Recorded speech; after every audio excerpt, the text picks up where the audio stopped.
apa dengan pokok ni? Dia mesti kerja serangga. Nyamuk, serangga, jom kita beres-beres dulu rumah. Okey.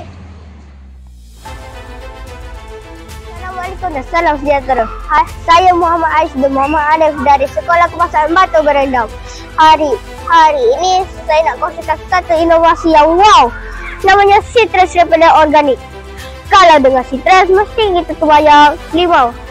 Tapi kali ini bukan untuk makan je, tapi untuk halau serangga.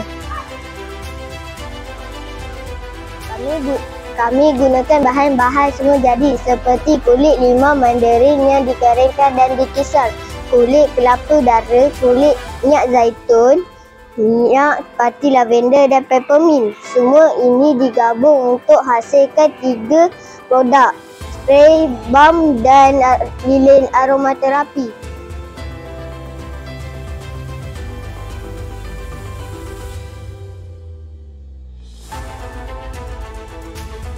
Puan-puan dan puan-puan tahu tak, ramai orang yang guna ubat nyamuk yang berbau kuat dan ada bahan kimia yang boleh membahayakan pada kulit dan pernafasan.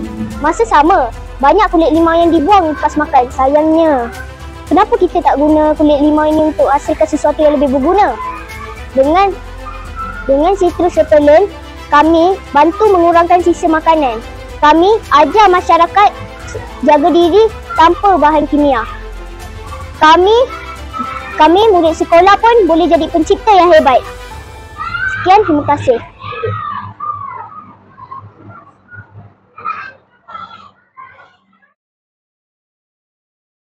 Citrus daripada organik ni 100% semula jadi dan selamat untuk kulit.